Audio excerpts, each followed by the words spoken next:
Hello tout le monde. Alors je fais ce nouvel, enfin, je reviens à vous parce que, comme par hasard, je suis rentré sur mon compte et j'ai trouvé plusieurs, plusieurs commentaires. Je suis pas habitué à répondre aux commentaires parce que ça ne m'intéresse pas en fait. Ça ne m'intéresse pas de répondre, surtout lorsqu'il s'agit de commentaires qui vont être ou bien ou agressifs ou insultants. Donc j'essaie en fait de, de- de les effacer ou bien de simplement les ignorer. Donc cette fois-ci, je compte simplement ignorer les commentaires. En fait, voilà, je viens vous parler parce que moi, je viens simplement vous parler lorsque je me sens pas bien. Donc j'arrive pas à vous parler lorsque je suis dans un état un peu supportable, on va dire. Donc lorsque ça devient difficile, lorsque je n'arrive plus à respirer, dans, j'arrive plus à respirer normalement. Donc lorsque j'ai mal à la poitrine, lorsque je pense au suicide, lorsque je pense à la mort et lorsque je pense euh, au sommeil éternel, je n'ai d'autre choix que de venir m'exprimer ici. Parce que peut-être que je n'ai pas encore le courage de le faire, ou peut-être simplement que je voudrais que ça soit fait d'une certaine façon, donc d'une façon contrôlée comme je le dis, donc que ça soit un suicide qui soit assisté. Voilà. Peut-être que je le ferai, peut-être que c'est juste une façon pour moi de supporter la vie, de savoir qu'à n'importe quel moment je pourrais quitter ce monde. Ça, c'est quelque chose qui m'obsède et c'est pour ça que j'en parle tout le temps. Mais on ne peut comprendre ce désir de mort ou ce désir de faire cesser la souffrance que lorsqu'on est confronté à la situation dont je parle. Donc, on ne peut pas se mettre à ma place, je comprends. Mais juger, juger est trop simple. Il est trop facile de simplement me juger ou de dire que je ferais mieux d'arrêter de parler de ça. Donc moi, je n'ai pas l'intention de le faire ce soir ou je n'ai pas l'intention de le faire demain. Mais ce que je dis, c'est que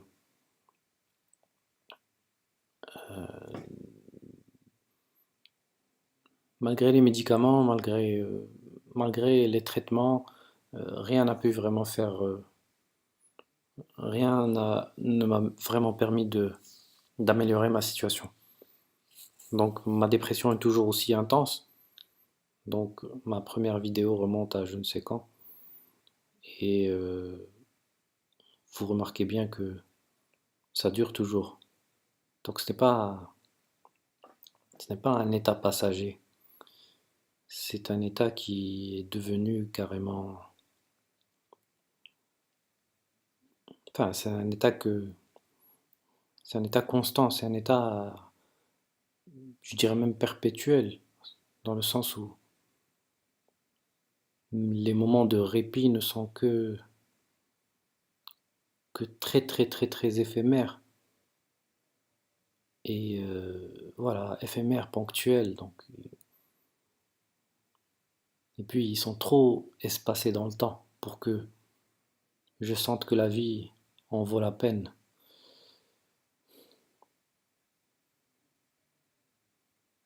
Donc aujourd'hui, je parle en regardant cette citation de Démocrite, qui est un philosophe grec,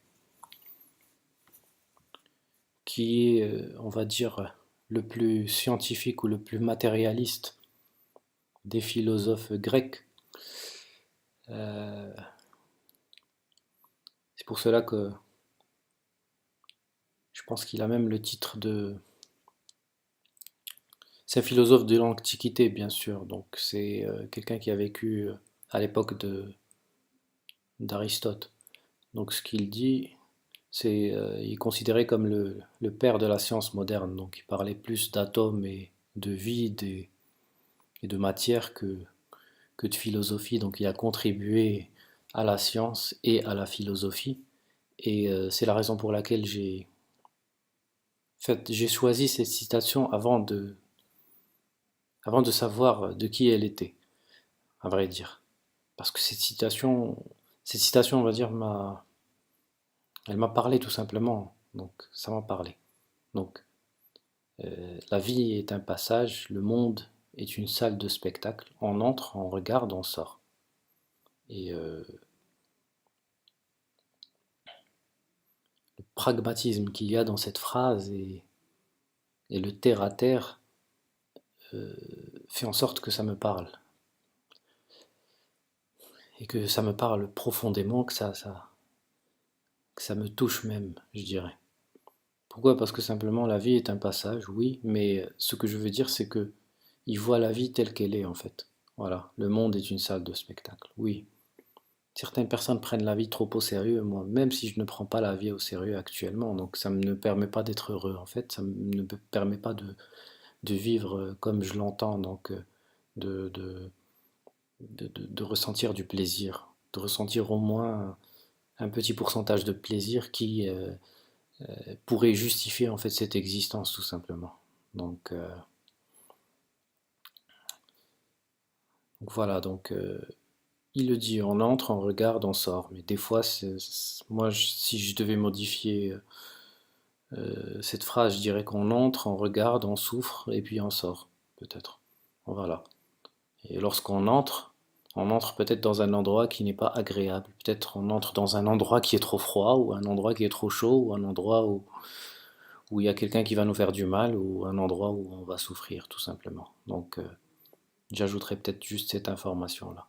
Que lorsqu'on entre, on ne sait pas où est-ce qu'on entre. Voilà. On entre, mais... Et, et puis, comme il le dit, le monde est une salle de spectacle. Donc, oui, je dirais que la variable serait que peut-être que le spectacle n'est pas le même pour tout le monde. Voilà. Peut-être que c'est le même spectacle, mais que vu que nous sommes tous différents et que il y a des gens qui sont moins capables de supporter peut-être ce spectacle-là, et peut-être que ce spectacle-là ne parle pas à tout le monde, voilà. Et peut-être qu'il y a des gens qui, euh, qui ne sont pas tout simplement pas adaptés ou qui n'éprouvent pas en fait de plaisir ou d'envie de regarder ce spectacle, voilà. Le spectacle ne peut pas plaire à tout le monde, voilà. Tel un vrai spectacle, il y a des gens, même si ce spectacle, on va dire, est populaire, comme la vie actuelle, on va dire, il y a toujours un petit pourcentage de gens va dire, qui ne l'apprécient pas tout simplement. Donc voilà, donc j'en fais partie. C'est peut-être ma maladie, c'est peut-être juste moi, c'est peut-être juste moi comment je suis. Donc, parce que la plupart du temps, lorsqu'on parle de dépression, on doit toujours se justifier comme si pour mourir, on a besoin d'être, je sais pas, on a vraiment besoin d'être cliniquement malade. Peut-être que je suis cliniquement malade, peut-être que je ne suis tout simplement pas adapté à ce monde-là, tout simplement. Voilà. Et lorsqu'on souffre, eh ben on souffre vraiment, voilà. C'est tout ce que j'ai à dire. Donc lorsqu'on est en train de souffrir, on souffre vraiment. Euh, Ce qu'il faudrait comprendre, c'est que moi, si on me donnait un médicament aujourd'hui, ou si on me disait aujourd'hui, voilà, tu as le Nembutal, ou tu as, je ne sais pas, ou tu as,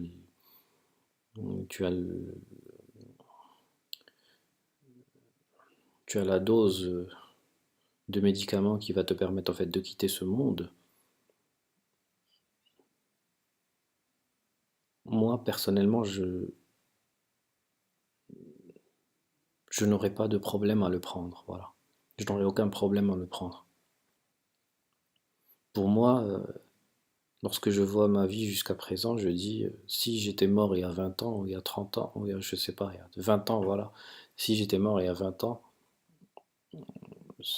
pour moi, j'aurais préféré être mort, voilà, il y a 20 ans, je sais pas, à ma première tentative de suicide, voilà.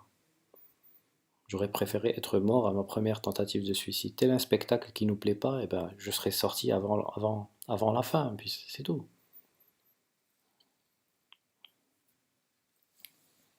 J'aurais quitté le spectacle avant la fin, voilà. Pourquoi souffrir pour continuer à voir un film ou un spectacle qui nous plaît pas jusqu'à la fin? Pourquoi? Pourquoi se torturer, hein? Pourquoi se torturer? Pourquoi subir? Voilà. Lorsqu'on va au cinéma, lorsqu'il y a un film qui nous plaît pas, eh ben, qui nous empêche de sortir? Pas obligé de rester jusqu'à la fin. Personne ne nous empêche de sortir. J'ai l'impression qu'il n'y a que la vie où il y a ce blocage. Parce que les gens n'arrivent pas à comprendre que tout le monde ne doit pas être sauvé du suicide. Voilà. Il y a des gens qui ont raisonné, il y a des gens qui ont mis le pour et le contre et dont la décision est rationnelle, tout simplement. Voilà. Lorsqu'une décision est rationnelle, et lorsqu'on est adulte, eh ben, il faut laisser les adultes choisir voilà, pour eux-mêmes. On ne peut pas être infantilisé comme ça. On ne peut pas être infantilisé tout le temps. Nous ne sommes pas des... Moralement, moi, je parle que moralement, personne n'a le droit de nous imposer la vie, de nous imposer la vie, tout simplement. Nous sommes sortis du ventre de notre mère, et ben nous sommes sortis, on ne nous a jamais demandé notre avis. Nous sommes sortis comme ça. Il n'y a personne qui nous a dit est-ce que vous désirez vivre? Est-ce que vous... Voilà, la vie, c'est ça, c'est ça, c'est ça. Est-ce que vous voulez faire partie de cette vie?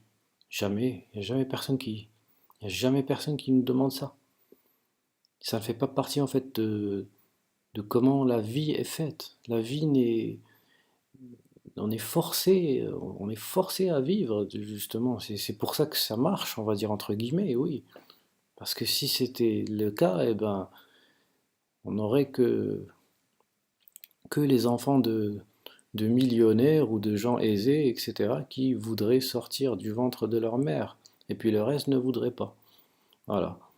Il y aurait un déséquilibre qui ferait que la vie ne serait pas possible. Parce que la vie n'est possible que parce que on est forcé à sortir et à vivre. Voilà.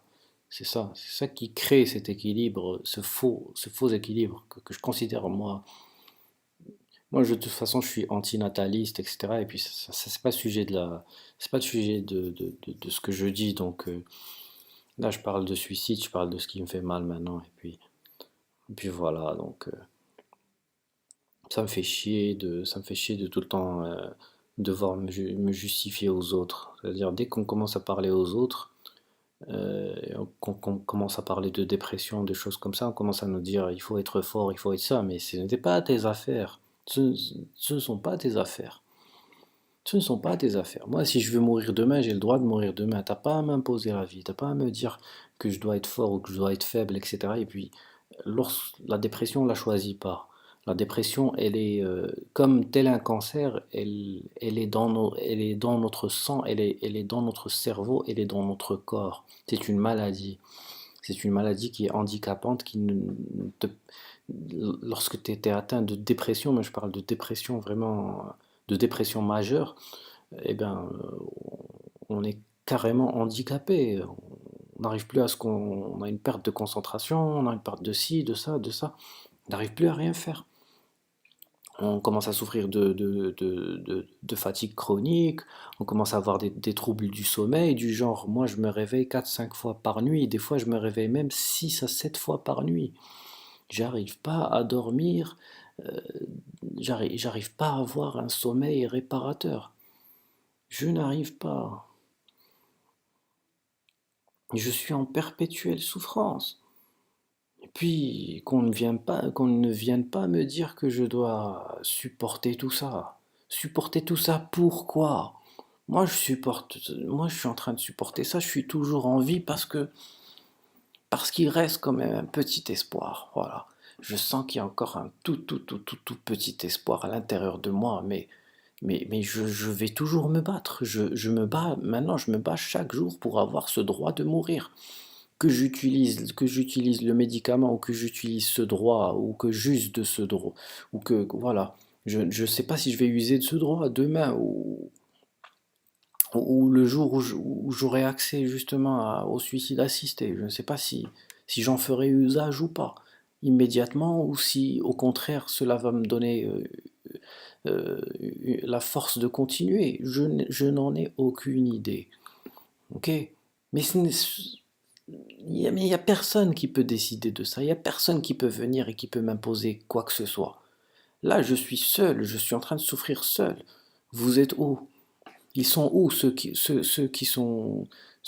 toujours ceux qui sont toujours là pour prodiguer des conseils inutiles et prononcer les mêmes phrases vides? Ils sont où là? Ils sont avec moi. Je souffre seul.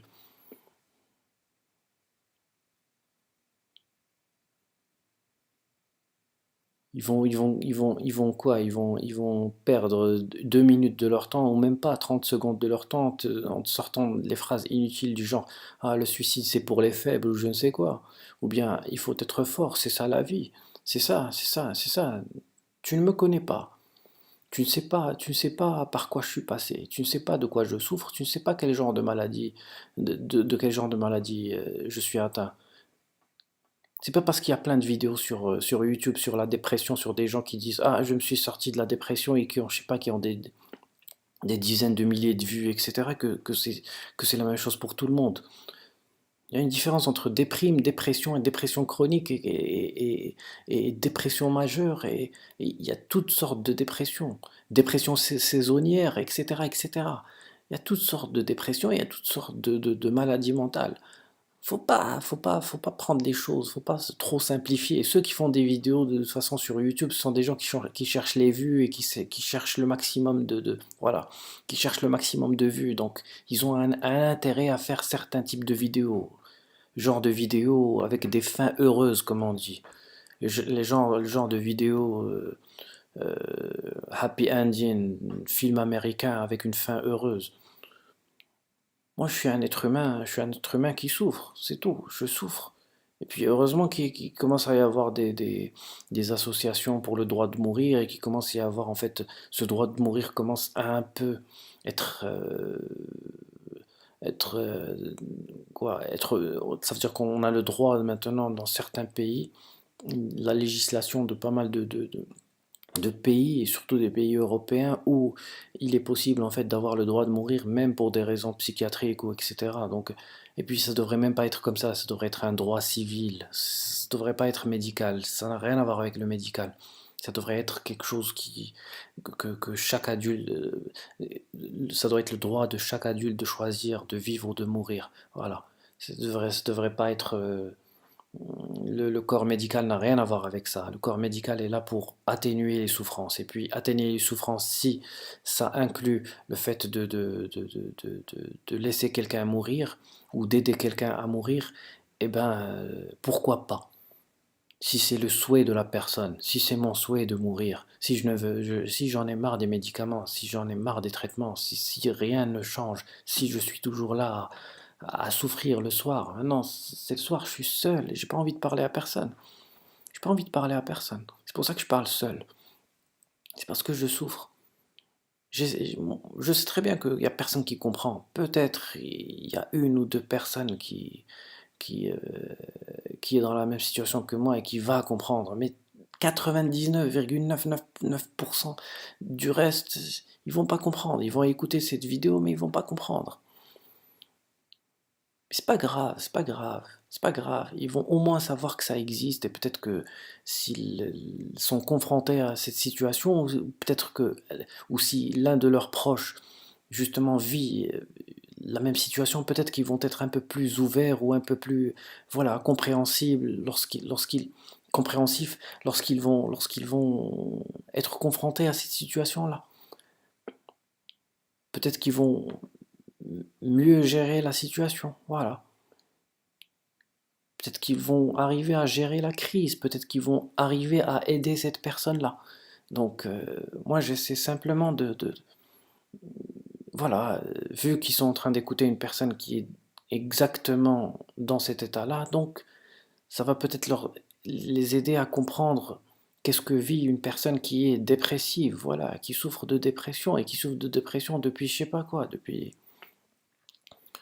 l'adolescence, ou même un peu avant l'adolescence, ou en tout début d'adolescence, on va dire. Donc, voilà, en tout cas, aujourd'hui je suis vraiment fatigué, donc je voulais vraiment parler de... Enfin, je voulais vraiment parler d'autre chose, je voulais vraiment... Parce que j'ai lu pas mal de choses dernièrement, et puis j'aurais aimé partager ça avec vous, mais... Enfin, j'aurais voulu partager ça, mais j'en suis incapable parce que je suis très fatigué. Là, je viens de fournir un effort qui me dépasse, voilà. Et là, je dois me reposer, donc je sais pas combien, je sais pas quand est-ce que je vais faire, c'est-à-dire quand est-ce que je vais être capable de parler avec vous, mais voilà. En tout cas, je pense que je vais devoir partir parce que là, j'arrive plus à m'exprimer. C'est toujours comme ça, c'est toujours comme ça, c'est toujours compliqué. C'est toujours compliqué d'en parler parce que c'est tellement intime, c'est tellement profond, c'est tellement en plus ancré en moi que j'arrive pas à en parler. Je peux pas comprendre ce qu'une personne dépressive vit quasi quotidiennement. On voit le monde avec des lunettes qui nous font voir le monde complètement, qui peut-être nous montrent le monde comme il est, mais on n'a tout simplement pas la force d'affronter ce monde. On n'a pas, voilà, on n'a pas la force pour affronter ce monde. On n'est pas assez équipé pour affronter tout simplement ce monde.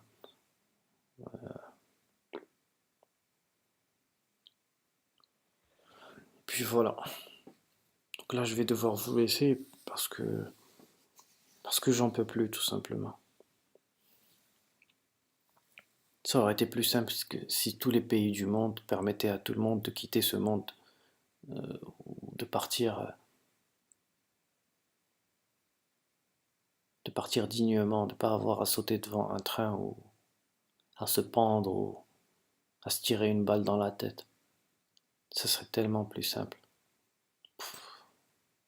De toute façon, depuis la nuit des temps, forcer une personne à faire quelque chose contre sa volonté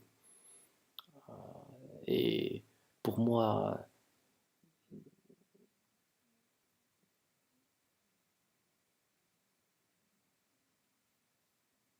moralement inacceptable, tout simplement. Vu que cette personne ne fait de mal ne fait pas de mal à, à qui que ce soit. Donc voilà, elle ne fait pas de mal à la société, elle ne fait de mal à personne. Elle est là, elle souffre, mais elle doit rester malgré elle. Voilà. Donc je sais très bien que avec le temps, on va prendre conscience de ce problème et puis les choses vont peut-être aller dans la bonne direction. Mais je suis impatient. Je suis impatient que ça change. Je suis vraiment impatient que ça change. Je suis vraiment impatient que je puisse avoir ce droit fondamental et qui est le droit de mourir. Voilà. Voilà, c'est un droit qui est qui est fondamental et qui doit être inscrit dans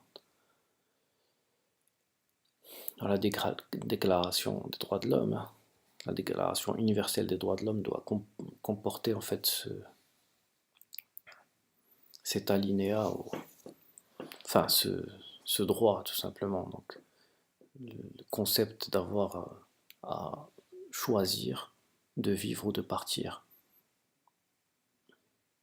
quand on veut et où on veut, tout simplement.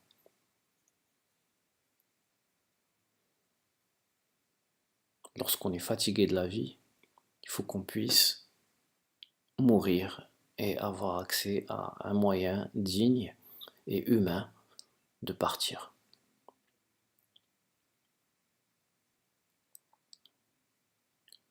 Voilà.